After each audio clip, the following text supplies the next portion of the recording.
Hello students, स्वागत है आपका हमारे यूट्यूब चैनल FY क्लासेस में। आज हम लोग पढ़ने वाले रेस्पिरेशन। प्रीवियस लेक्चर में हमने स्टार्ट किया था लाइफ प्रोसेसेस चैप्टर। उसमें हमने पढ़ा था लाइफ प्रोसेसेस क्या होती हैं, क्यों हमारी बॉडी में लाइफ प्रोसेसेस की ज़रूरत है, वो कितनी टाइप की होती हैं, क्या क्या हमने अपनी क्लास में पढ़ना है। तो 4 प्रकार के हमने लाइफ प्रोसेस के बारे में जाना था। सबसे पहले न्यूट्रिशन, फिर रेस्पिरेशन, फिर ट्रांसपोर्टेशन और फिर एक्सक्रीशन। हमने जाना कि ये चीज़ें कैसे एक दूसरे से लिंक हैं और रिलेटेड हैं और इनको हम कैसे पढ़ेंगे और ये हमारी बॉडी के लिए ज़रूरी क्यों है। तो हमने पिछले लेक्चर में पढ़ा था न्यूट्रिशन के बारे में। 2 टाइप के न्यूट्रिशन होते हैं, ऑटोट्रॉफिक और हेटरोट्रॉफिक। वो ह्यूमन में कैसे होते हैं, प्लांट्स में कैसे होते हैं, प्लांट्स ऑटोट्रॉफिक हैं क्यों हैं, और ह्यूमन्स हेटरोट्रॉफिक हैं वो क्यों हेटरोट्रॉफिक हैं, ये हमने पढ़ा था। कुछ यूनिसेलुलर ऑर्गेनिजम्स भी हेटरोट्रॉफिक में ही आते हैं, जैसे कि अमीबा, पैरामीशियम, ये भी हमने पढ़ा था। आज हम लोग कंटिन्यू करने वाले हैं रेस्पिरेशन से। अब क्योंकि हमने फूड ले लिया है, जो ग्लूकोज हमको मिला है, वो ग्लूकोज हमारी बॉडी के लिए क्या काम करता है। हमने न्यूट्रिशन क्यों करा? न्यूट्रिशन हमने सिर्फ इसलिए नहीं करा क्योंकि हमें फूड लेना था। उस फूड को लेके उस फूड से हमें एनर्जी बनाना था, इसलिए हम रेस्पिरेशन करेंगे। न्यूट्रिशन हमने किया फूड को लेना और उसको यूटिलाइज करना, उसको उस फॉर्म में कर देना जिस फॉर्म में वो ब्लड में ऑब्जर्व हो पाए। अब ब्लड में विलाई के थ्रू ऑब्जर्व तो हो गया जो हमारा फूड है, बट वो फूड एनर्जी कैसे प्रोड्यूस कर सकता है, ये अब हम पढ़ेंगे रेस्पिरेशन के थ्रू। तो हमने 4 टाइप की लाइफ प्रोसेस पढ़ी थी, न्यूट्रिशन, रेस्पिरेशन, उसके बाद ट्रांसपोर्टेशन और फिर एक्सक्रीशन। न्यूट्रिशन हमने पढ़ लिया। अब आज हम लोग पढ़ने वाले हैं रेस्पिरेशन के बारे में।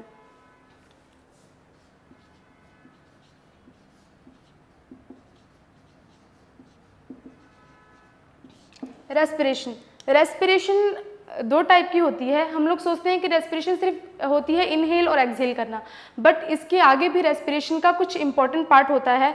2 टाइप की होती है रेस्पिरेशन। सबसे पहले होती है ब्रीदिंग, दूसरी होती है सेल्युलर रेस्पिरेशन।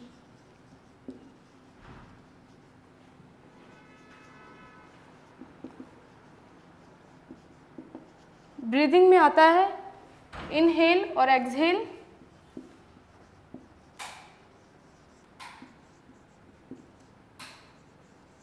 और सेलुलर रेस्पिरेशन में आता है हमारा जो ऑक्सीजन है, हमने जो इनहेल किया है, वो कैसे हमारी पूरी बॉडी में ट्रेवल करता है, तो वो हम सेलुलर रेस्पिरेशन पढ़ेंगे। रेस्पिरेशन में ब्रीदिंग होता है इनहेल एक्सहेल।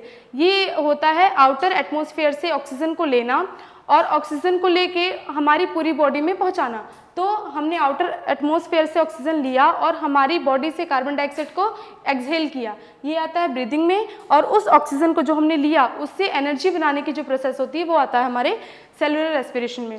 जो सेल्स में रेस्पिरेशन होती है डिफ्यूजन के थ्रू, ताकि हम उस ऑक्सीजन से अपने ग्लूकोज को और फर्दर ब्रेक डाउन करके एनर्जी ले सकें। तो हम लोग पहले पढ़ने वाले हैं ब्रीदिंग, जो किस किस पैसेज से होके गुजरता है और हमारा रेस्पिरेटरी सिस्टम कैसा है। डिफरेंट ऑर्गन्स में रेस्पिरेटरी सिस्टम डिफरेंट होता है। जो प्लांट्स होते हैं उनका रेस्पिरेशन स्टोमेटा के थ्रू हो जाता है, क्योंकि प्लांट्स के पास लीव्स हैं, उनके पास स्टोमेटल सेल्स होते हैं। उन स्टोमेटल सेल्स के पोर्स से वो गैसेस एक्सचेंज कर लेते हैं। अब उनके जो सेल्स हैं, क्योंकि वो डायरेक्ट एयर से कंटेक्ट में है, और उसके बाद कुछ इंटरसेलुलर स्पेसेस होते हैं जिसके कारण वो जो ऑक्सीजन है वो हर एक सेल तक पहुंच जाता है। और फिशेस होती हैं, फिशेस के लिए जो रेस्पिरेटरी ऑर्गन है वो गिल्स होता है, क्योंकि वो एक्वेटिक एनिमल है, उनको डिफरेंट टाइप का रेस्पिरेटरी ऑर्गन होना चाहिए उनका। अब जैसे कि प्लांट्स हैं, प्लांट्स को ज़रूरी नहीं है रेस्पिरेटरी ऑर्गन की, क्योंकि उनके पास स्टोमेटा है जो गैसेस एक्सचेंज में उनकी हेल्प कर देता है। तो प्लांट्स कैसे करते हैं रेस्पिरेशन? उनके लीव्स पे होते हैं कुछ स्टोमेटल पोर्स। उस स्टोमेटल पोर्स से हम लोगों ने पढ़ा है कि प्लांट्स जो हैं वो हमेशा ऑक्सीजन रिलीज करते हैं, बट रेस्पिरेशन में कोई भी ऑर्गेनिज्म हो ऑक्सीजन को वो इनटेक ही करेगा। तो प्लांट्स ऑक्सीजन को लेते हैं और कार्बन डाइऑक्साइड को रिलीज करते हैं। ये हमेशा होता है, 24 आवर होता है, डे और नाइट दोनों में। और जब ये फोटोसिंथेसिस की प्रोसेस करते हैं, जो सिर्फ डे में होता है क्योंकि in the presence of sunlight photosynthesis होता है, तो जो फोटोसिंथेसिस जब होता है तो उसमें ये लोग ऑक्सीजन को रिलीज करते हैं और कार्बन डाइऑक्साइड को लेते हैं। अब ये होता है डे में।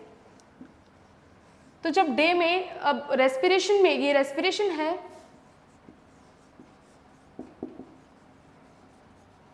और ये है फोटोसिंथेसिस।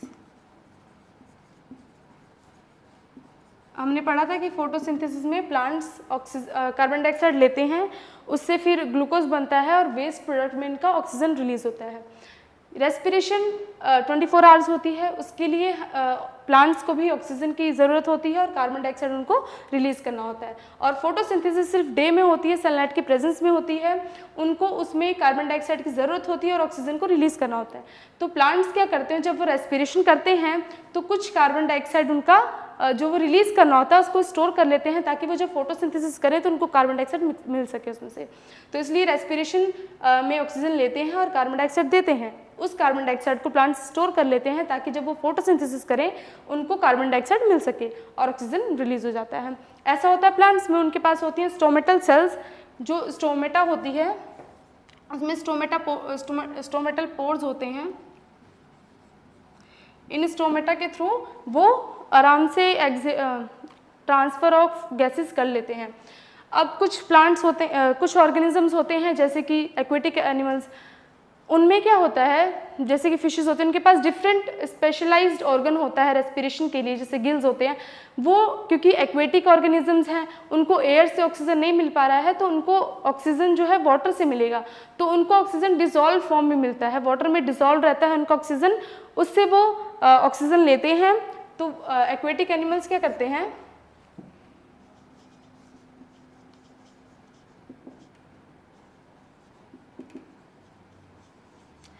ये लोग डिसॉल्व फॉर्म में ऑक्सीजन लेते हैं।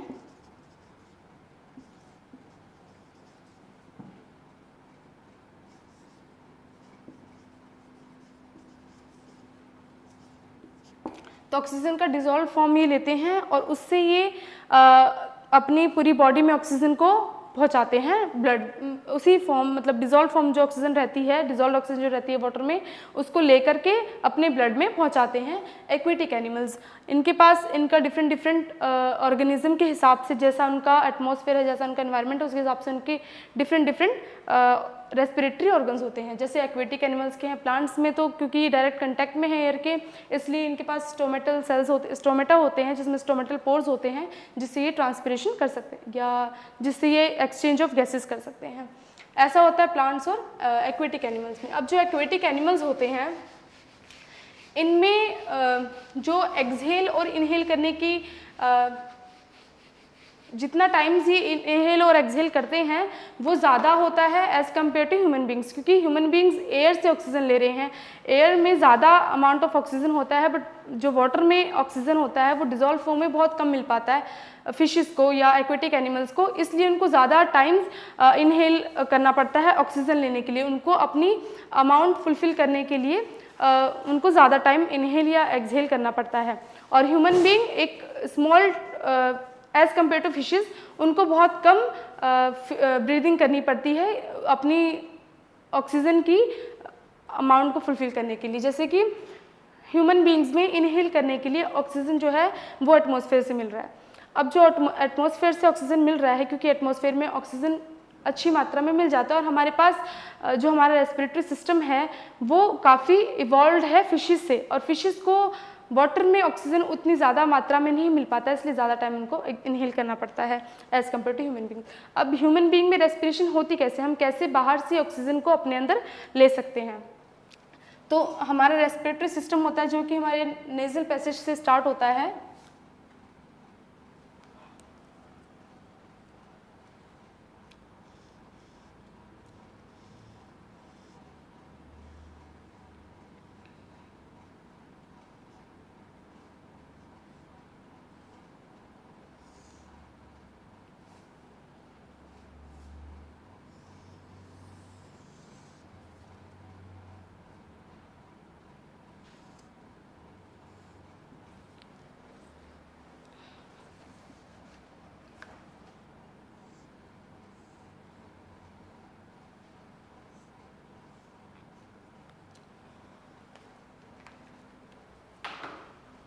यहाँ होते हैं हमारा, ये होता है हमारा नेज़ल पैसेज,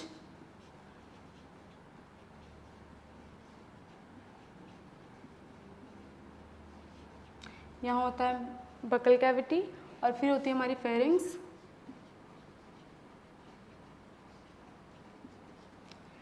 ये हमारा होता है यहाँ पे होते हैं हमारे ट्रेकिया पे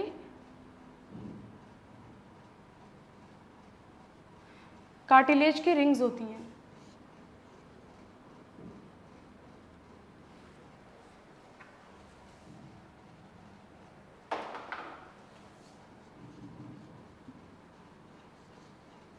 रिंग्स ऑफ कार्टिलेज,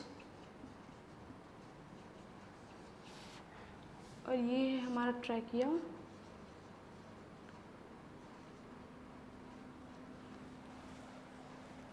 उसके बाद ये है हमारा ब्रोंकाई।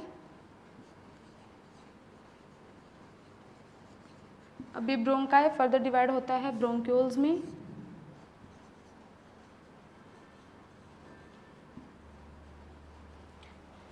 ये ब्रोंक्यूल्स आगे ब्रांचेस की तरह डिवाइड करते रहते हैं।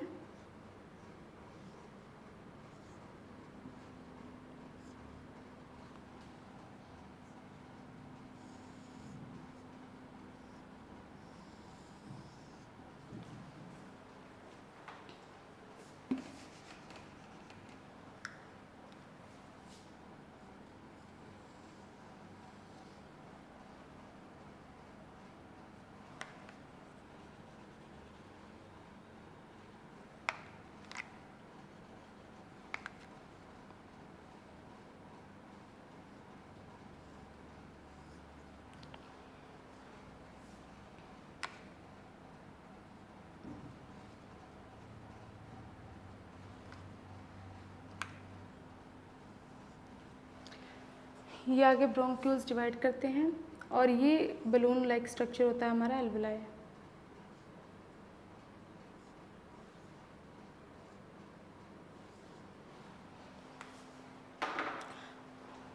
और उसके बाद जो हमारा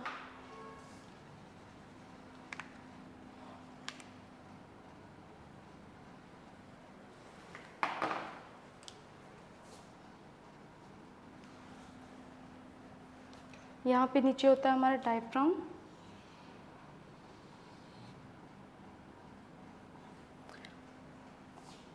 और यहाँ होता है रिब केज।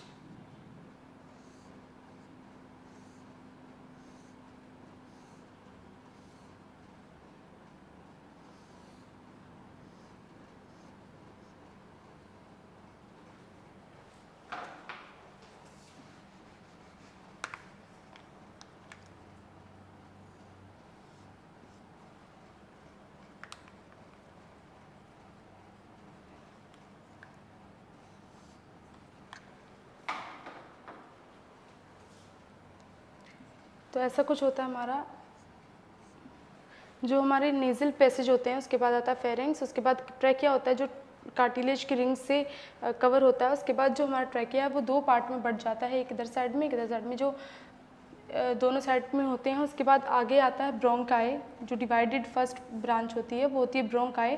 ब्रोंकाई आगे छोटे छोटे ब्रोंक्यूल्स में बढ़ता है, आगे और ब्रांचेस होती हैं जिनको ब्रोंक्यूल्स बोलते हैं, और फिर वो ब्रोंक्यूल्स आगे फर्दर और डिवाइड होते हैं, और फिर लास्ट में जाके ऐसे बलून लाइक स्ट्रक्चर होते हैं जिसको हम बोलते हैं एल्वेलाई।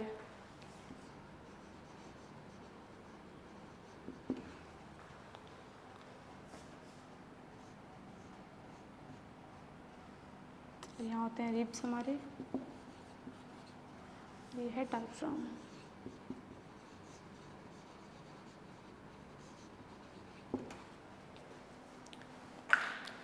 जब हम इनहेल करते हैं, ऑक्सीजन लेते हैं, तो ऑक्सीजन हमारे नेज़ल पैसेज से होता हुआ फेरिंग्स में जाता है, और फेरिंग्स से फिर आता है हमारे ट्रैकिया के अंदर।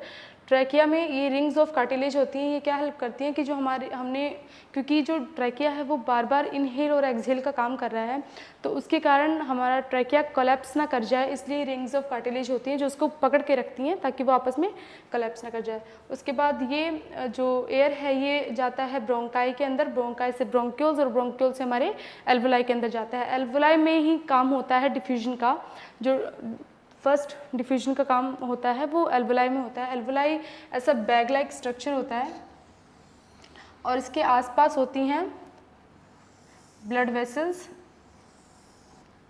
जो ये जो एल्वेलाई होता है,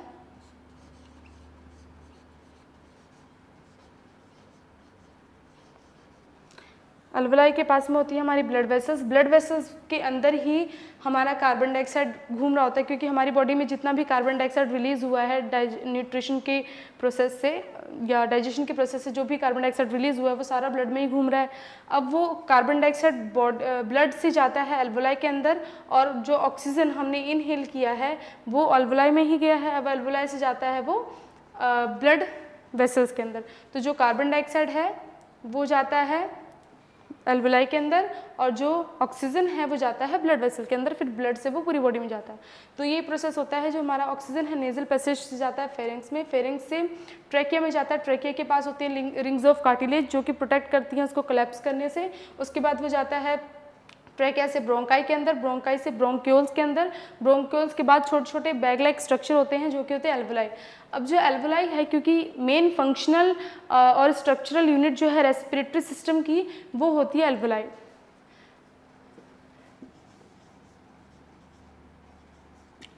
एल्वलाई जो है वो स्ट्रक्चरल और फंक्शनल यूनिट होती है।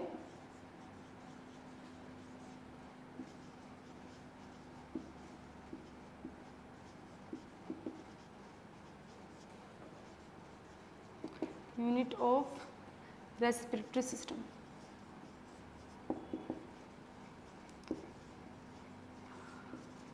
अब इसको रेस्पिरेटरी सिस्टम का फंक्शनल और स्ट्रक्चरल यूनिट क्यों कहा जाता है? क्योंकि इसका स्ट्रक्चर जो है वो इसके फंक्शन के हिसाब से बनाया गया है।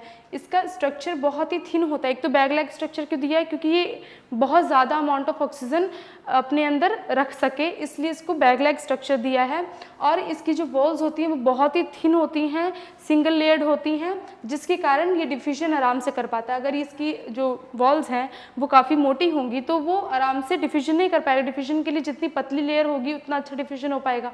इसलिए इसकी जो वॉल्स हैं वो बहुत ही थिन होती हैं। और बैग लाइक स्ट्रक्चर क्यों है इसका? क्योंकि जो ये काफ़ी ज़्यादा अमाउंट ऑफ ऑक्सीजन अपने अंदर रख सके।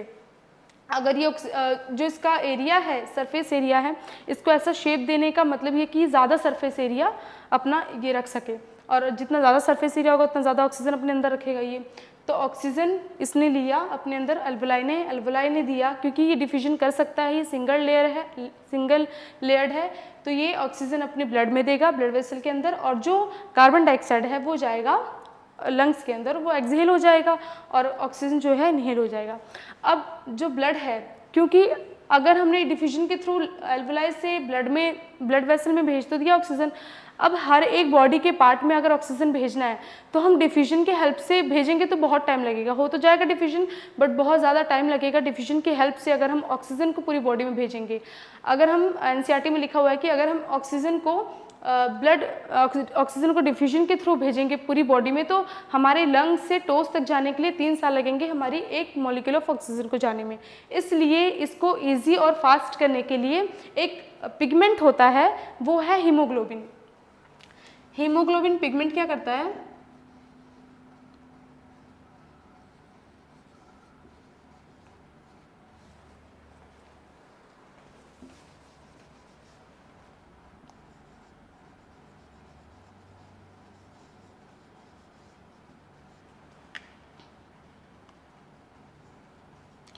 हीमोग्लोबिन क्या करता है? ये अपने साथ में जो ऑक्सीजन है उस हीमोग्लोबिन होता किस में? रेड ब्लड सेल्स में होता है, उसका पिगमेंट होता है। तो ब्लड के अंदर ही हमने 9th क्लास में पढ़ा है कि ब्लड के अंदर प्लाज्मा, आरबीसी, डब्ल्यूबीसी, प्लेटलेट्स ये सब होते हैं। तो ब्लड, क्योंकि ब्लड वेसल है तो इसके अंदर आरबीसी भी होंगे, और उस आरबीसी के अंदर ये पिगमेंट होता है हीमोग्लोबिन। हीमोग्लोबिन पिगमेंट क्या करता है?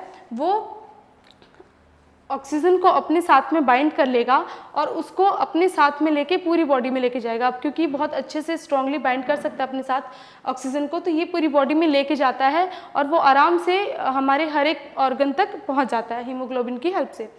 अब क्योंकि कार्बन डाइऑक्साइड हीमोग्लोबिन के साथ इतना अच्छा डिसॉल्व नहीं हो पाता है, इसलिए कार्बन वाटर के साथ में एक्सहेल होता है, यहाँ पे ब्लड वेसल्स में आता है और जो अल्वलाई है उसके पास जाता है और फिर एक्सहेल हो पाता है। ऑक्सीजन के लिए जरूरी होता है हीमोग्लोबिन पिगमेंट, कार्बन डाइऑक्साइड को कोई पिगमेंट की जरूरत नहीं होती है।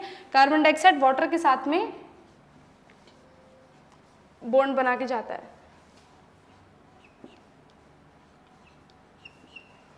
तो हीमोग्लोबिन आरबीसी के पास जो पिगमेंट होता है वो लेके जाता है हीमोग्लोबिन को हर एक बॉडी के पार्ट्स तक, और वाटर के साथ कार्बन डाइऑक्साइड लेके जाता है वाटर कार्बन डाइऑक्साइड को लेके जाता है अल्वलाई में और अल्वलाई से बाहर। तो ये हमारा पैसेज होता है नेजल पैसेज से फेरिंग्स, फेरिंग्स से फिर ट्रैकिया में, ट्रैकिया के पास होते हैं रिंग्स ऑफ कार्टिलेज, उसके बाद जाता है ब्रोंकाई, ब्रोंकाई से ब्रोंक्यूल्स, उसके पास होते हैं हमारे पास बैग लाइक स्ट्रक्चर जिसको बोलते हैं एल्वलाई, जो कि फंक्शनल और स्ट्रक्चरल यूनिट होती है रेस्पिरेटरी सिस्टम की। उसके बाद हमारे होते हैं रिब्स होते हैं और डायफ्राम होते हैं। डायफ्राम क्या काम करता है, जब हम इनहेल करते हैं तो इनहेल करते हुए डायफ्राम हमारा लिफ्ट हो जाता है अपवर्ड और जो हमारे रिब्स हैं वो बड़े हो जाते हैं, और जब हम एक्सहेल करते हैं तो डायफ्राम नॉर्मल हो जाता है, अपनी फ्लैटन शेप में आ जाता है और रिब्स जो है अपनी नॉर्मल शेप में आ जाती हैं। तो ये लंग्स को हेल्प करती हैं एक्सहेल और इनहेल करने में, डायफ्राम और रिब्स। डायफ्राम उसको नीचे से होल्ड करता है और रिब्स जो हैं वो लंग्स को पूरे चारों ओर से हेल्प करती हैं। तो जब इनहेल करते हैं हम लोग तो इनहेल करते हुए हमारा डायफ्राम जो है वो फ्लैटन हो जाता है और रिब्स के बाहर रिब जो है फैल जाती है, और जब हम एक्सहेल करते हैं डायफ्राम हमारा नॉर्मल स्टेज में आ जाता है जो कि इसकी डोम शेप्ड होती है, इस नॉर्मल शेप में आ जाएगा और रिब्स भी अपनी नॉर्मल शेप में आ जाएंगी। एक्सहेल करते हुए जो हमारी डायफ्राम है वो फ्लैट हो जाती है और रिब्स जो हैं बाहर की ओर हो जाते हैं, और इनहेल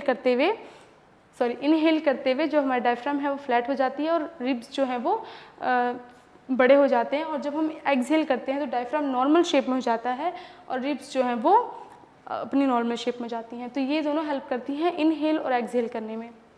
डायफ्राम की नॉर्मल शेप होती है डोम शेप, जब हम एक्सहेल करते हैं तो ये ऐसी शेप में हो जाता है, और जब हम इनहेल करते हैं,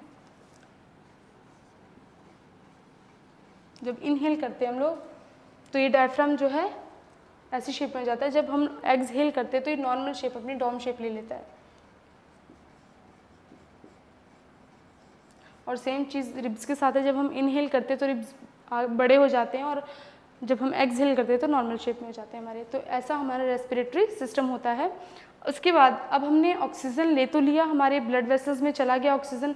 अब वो ऑक्सीजन हमारे ग्लूकोज को कैसे हेल्प करता है हमको एनर्जी प्रोवाइड करने में, कैसे उसको ब्रेक डाउन करता है, किन किन तरीके से डिफरेंट ऑर्गेनिजम्स में होता है, अब हम वो पढ़ने वाले हैं।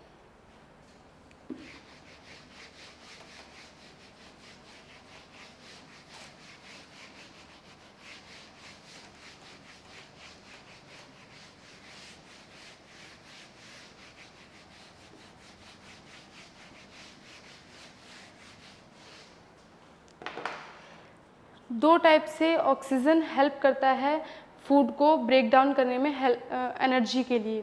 दो टाइप से होता है, पहला होता है एरोबिक, दूसरा होता है एनारोबिक। एरोबिक में क्या होता है, जब हम फूड को ऑक्सीजन की प्रेजेंस में तोड़ रहे हैं तो वो एरोबिक रेस्पिरेशन है, जब हम फूड को एब्सेंस ऑफ ऑक्सीजन में तोड़ रहे हैं तो वो एनारोबिक रेस्पिरेशन है।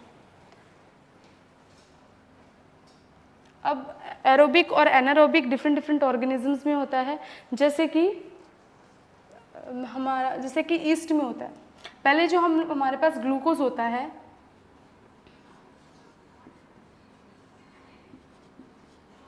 जो ग्लूकोज है वो ब्रेक डाउन होता है पायरुवेट के अंदर। ग्लूकोज 6 कार्बन मॉलिक्यूल होता है,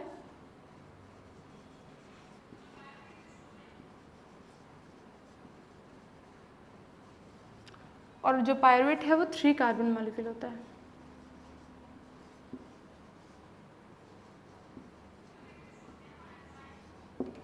जो ग्लूकोज है वो 6 कार्बन मॉलिक्यूल है। ये 6 कार्बन मॉलिक्यूल जो होता है ये ब्रेक डाउन हो जाता है 3 कार्बन ऑफ मॉलिक्यूल के पेयर में।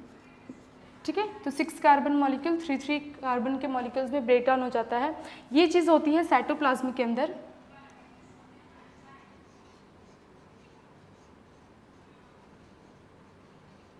ये चीज़ होती है साइटोप्लाज्म के अंदर।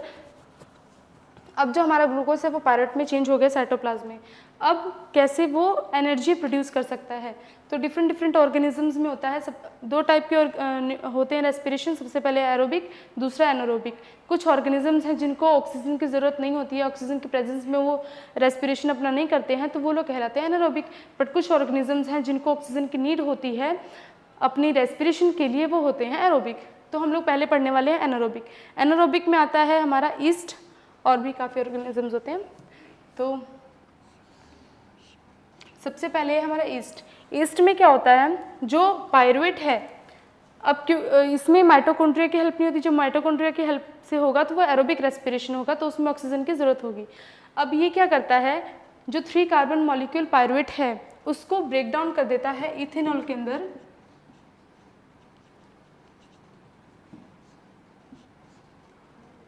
और साथ में आता है carbon dioxide,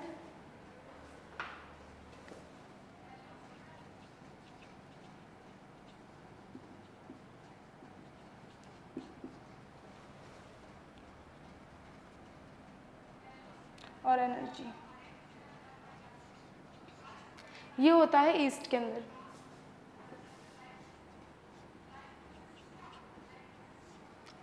ethanol, carbon dioxide और एनर्जी, ये होता है ईस्ट के अंदर। ईस्ट क्या, और इस प्रोसेस को जिसमें इथेनॉल और कार्बन डाइऑक्साइड एनर्जी के साथ साथ में 2 चीज़ें और बन रही हैं, उसको हम बोलते हैं फर्मेंटेशन।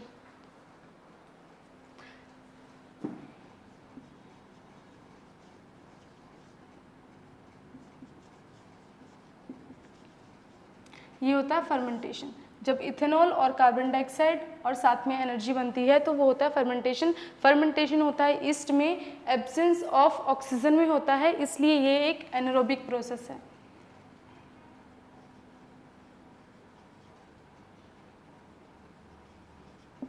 ये एनारोबिक रेस्पिरेशन होती है क्योंकि फर्मेंटेशन ईस्ट के अंदर हो रहा है विदाउट ऑक्सीजन के प्रेजेंस।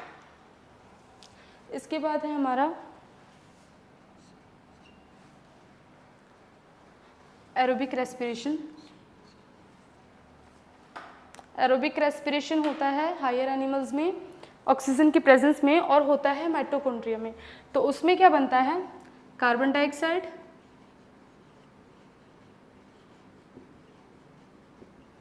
उसके साथ में वाटर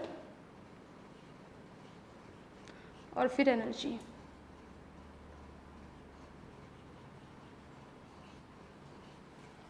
कार्बन डाइऑक्साइड, वाटर और एनर्जी, ये होता है हायर एनिमल्स में माइटोकॉन्ड्रिया के अंदर।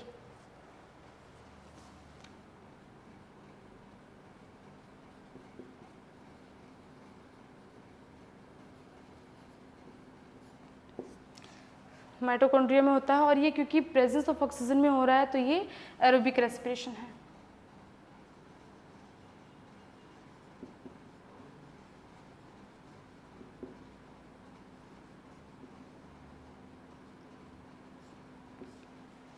तो इसमें carbon dioxide, water, 2 extra products निकलते हैं एनर्जी के साथ में। अब कुछ टाइम क्या होता है कि हमारी बॉडी में ही कभी कभी ऑक्सीजन जो है वो अच्छी मात्रा में नहीं होता। जब हम रनिंग कर रहे हैं या कुछ हैवी एक्सरसाइज कर रहे हैं तो ऑक्सीजन हमारी बॉडी को मिल नहीं पाता है अच्छे से। तो जब लैक ऑफ ऑक्सीजन में होती है रेस्पिरेशन, वो भी एनारोबिक रेस्पिरेशन होती है, वो मसल सेल्स में होती है। सेल्स में लैक्टिक एसिड प्रोड्यूस होता है और साथ में एनर्जी बनती है। अब जो लैक्टिक एसिड प्रोड्यूस होता है, ये रीज़न होता है हमारे मसल्स में क्रैम्प्स का, क्योंकि जो लैक्टिक एसिड है वो लैक ऑफ ऑक्सीजन में हो रहा है, ऑक्सीजन हमारे पास सफिशिएंट नहीं है, तो ये लैक्टिक एसिड बनता है। और इसके कारण जब हम हैवी एक्सरसाइजेस करते हैं, बहुत दिनों बाद कभी हम रनिंग करते हैं, तो उससे हमारे बॉडी में पेन होता है जो लैक्टिक एसिड के प्रोड्यूस होने से होता है। ये क्योंकि लैक ऑफ ऑक्सीजन में हो रही है, ऑक्सीजन तो प्रेजेंट है पर सफिशिएंट नहीं है हमारी बॉडी के लिए, इसलिए इसको भी एनारोबिक रेस्पिरेशन ही कहते हैं।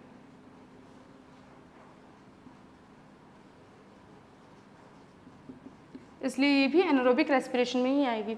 लैक्टिक एसिड प्रोड्यूस हुआ और एनर्जी। अब ये मसल सेल्स में होती है।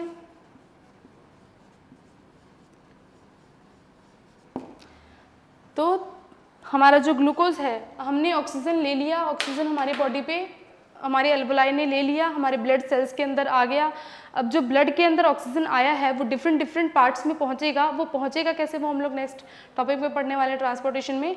वो ऑक्सीजन पूरी बॉडी में पहुंच रहा है, अब वो जाके जहां एनर्जी की ज़रूरत है वहां जाएगा और एनर्जी प्रोड्यूस करेगा। कुछ ऑर्गेनिजम्स होते हैं जो ऑक्सीजन की प्रेजेंस में नहीं करते हैं, वो होते हैं एनारोबिक ऑर्गेनिजम्स। एनारोबिक रेस्पिरेशन करते हैं, उसमें प्रोड्यूस होता है इथेनॉल, कार्बन डाइऑक्साइड और एनर्जी मिलती है। ये होता है ईस्ट के अंदर, ये एनारोबिक रेस्पिरेशन है। और जब इथेनॉल और कार्बन डाइऑक्साइड प्रोड्यूस होता है एनर्जी के साथ साथ में, उसको बोलते हैं फर्मेंटेशन, जो कि ईस्ट में होता है।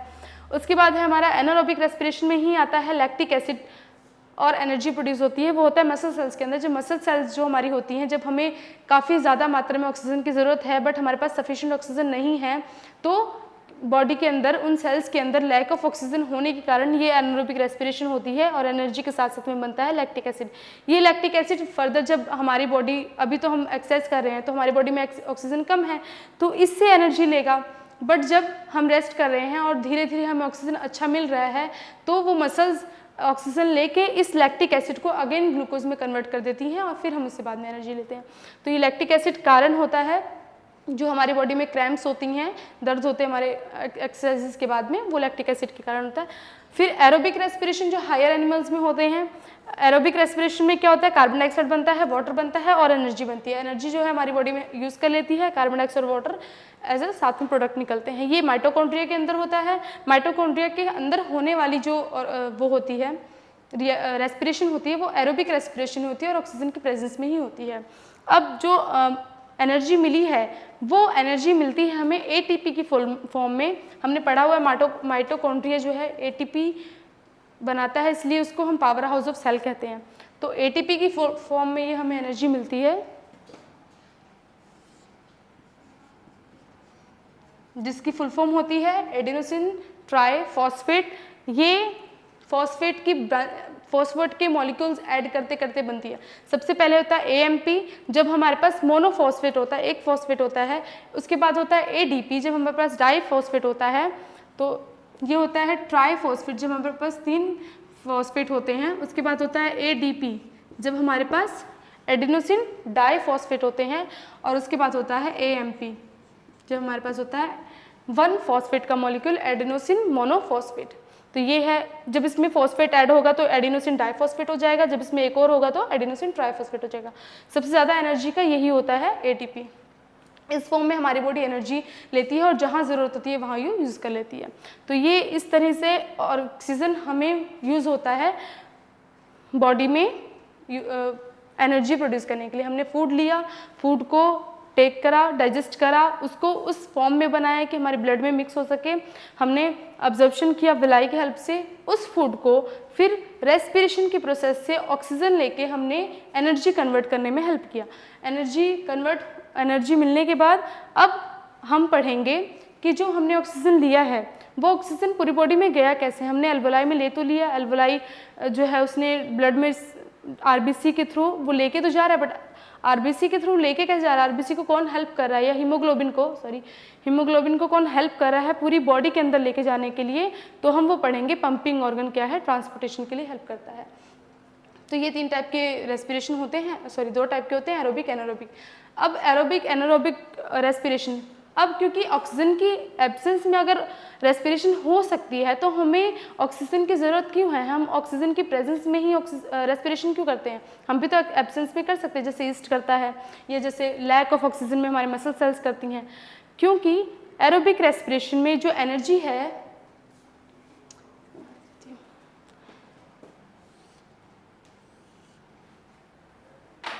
जो हमारी एरोबिक रेस्पिरेशन होती है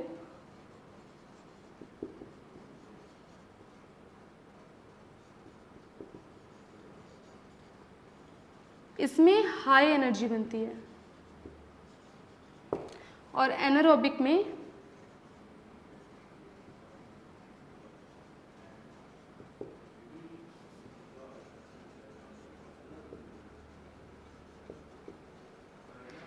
लो एनर्जी बनती है।